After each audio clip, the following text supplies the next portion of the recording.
I'm about to get into something that is so crazy, Lane. It's just so unbelievable.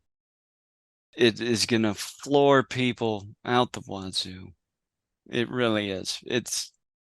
Or, people say I'm crazy, and that's okay. There's enough videos here by now that if people are going to think I'm crazy, that's all right. They can, you know. I was reading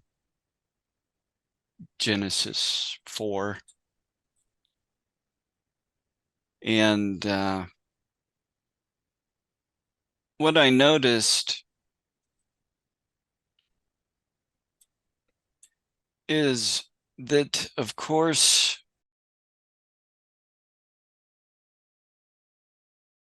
Cain was hoping that by removing his brother from the picture, he would then receive the blessing. And that didn't happen.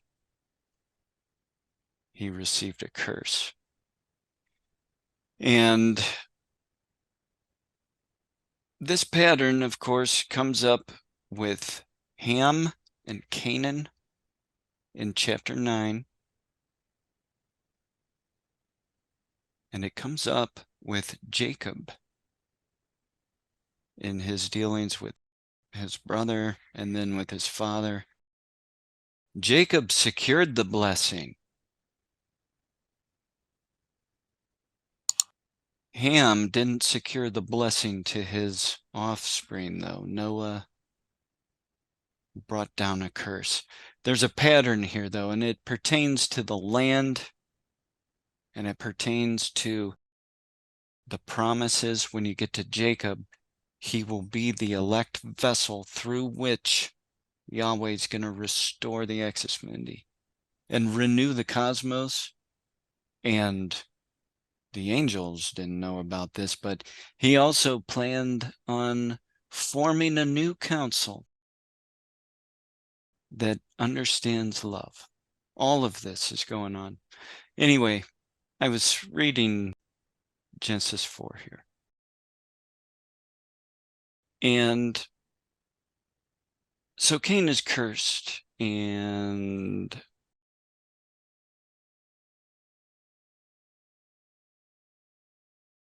so he's cursed in the Eretz.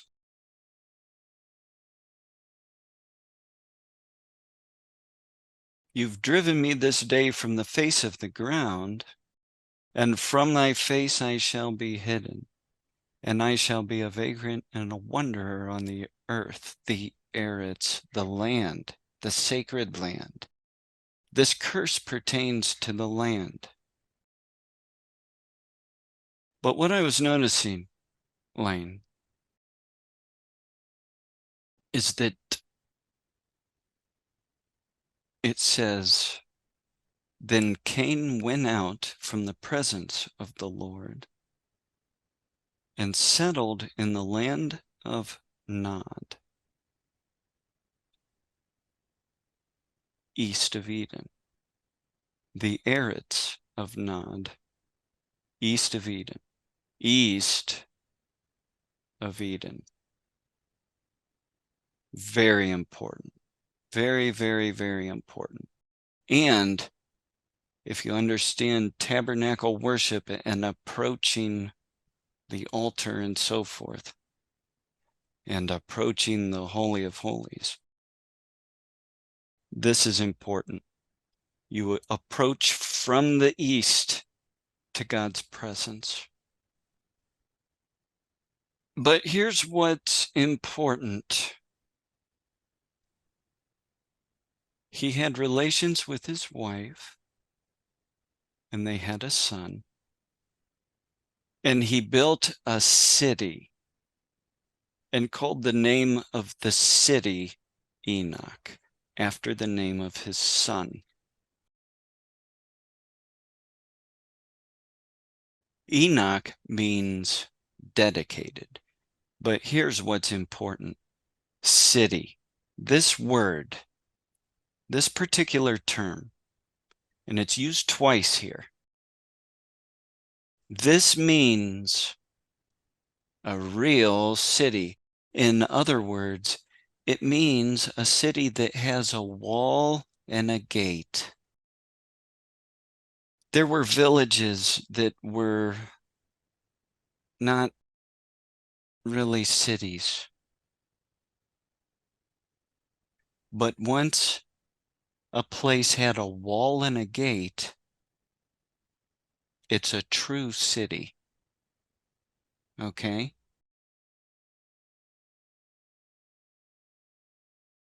I wonder if I might find some scholar I could look up and quote on that.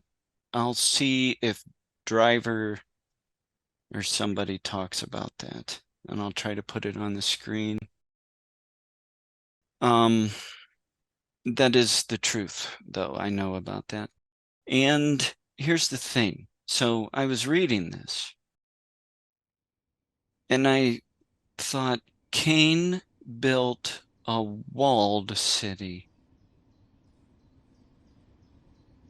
A city with a wall and a gate.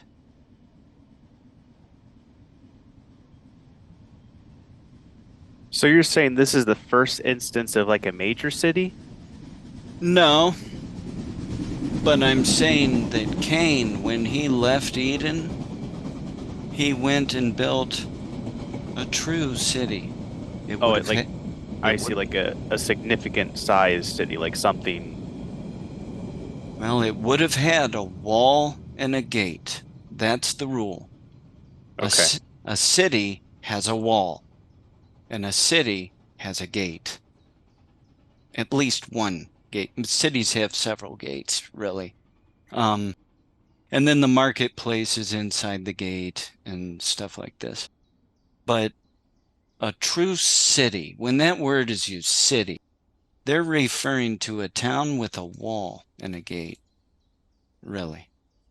And then in chapter 19, you'll notice it says that now the two angels came to Sodom in the evening as Lot was sitting in the gate of Sodom. This is the first mention of gate in the Bible.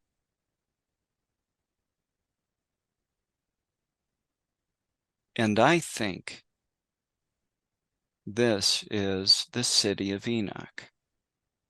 Mm. I was talking to you about that. We've talked about that a couple times, I know, in another video. I think you even favor, like Sodom being the city of Enoch. I had always placed it at Uruk or Rook. Yeah, I had always thought Cain went and built Uruk because Boscawen, an old scholar, Boscawen, talks about that. He gives some really wonderful reasons to think that way. In fact, he gives a reason to think maybe Nod means Nadu in the Sumerian, in the Akkadian. He talks all about that in his book. But the most compelling piece of evidence is that he shows that Enoch would be the equivalent of Erech, and that is the designation of the city in the Table of Nations. It's called Erech, which is Uruk. So there's interesting linguistic connections for Boscawen's theory.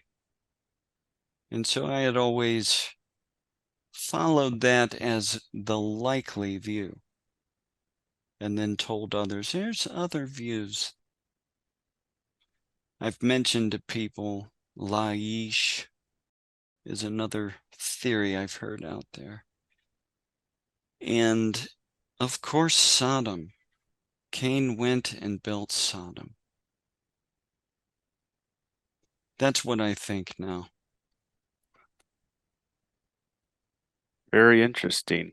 I know we tossed around that or you tossed around that idea and I liked it because you have Cain and he just kind of seemed to follow a path of or like wickedness kind of went with him while Abel and Seth kind of the way of righteousness, if you will. So I thought like it was a pretty neat correlation. It made sense that Cain might have founded Sodom. Yeah, That was kind of our original thought.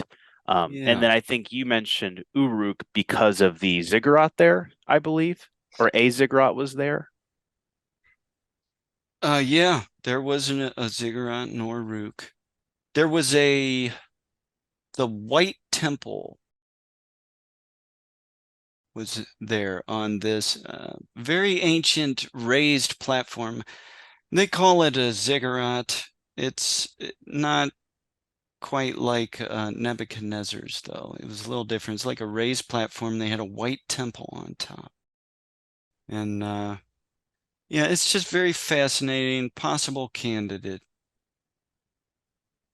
That would have been an ancient attempt, dedicated Enoch at creating an axis.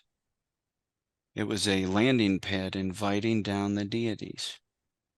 Or I shouldn't say that about Cain, but that's how the pagans looked at trying to invite down the gods. So, um, yeah, that's a real good candidate. But there was a ziggurat. I have a few other ziggurats to talk about. A ziggurat in Sodom. Let me see. I have seen information about that. I'd have to go look into that one again. I have another ziggurat to tell you about, though, that's going to blow you away, man. All right, man. Now, I wonder, this is just a thought. I wonder if like Cain built a ziggurat at Enoch dash Sodom and asked down like the wrong gods or something, maybe, and that's why the city became evil. That's just a thought. I don't even know if any of that could be ha there could be anything legitimate there, but Well, I don't know. I don't know. I know he was asking Yahweh to come down, and it was just refused. hmm. Um, And I wonder if he made the attempt then to call down other gods. well, I'll tell you what.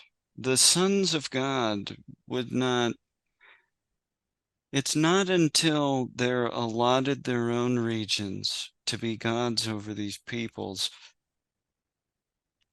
that things go wrong.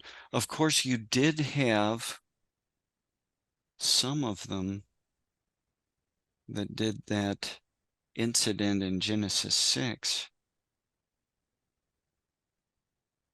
So there could have been some sort of mischievous conduct. I don't know. I don't think so. I don't think we can prove that, well, that he built a city called Dedicated. Would that mean there was a temple there of some sort?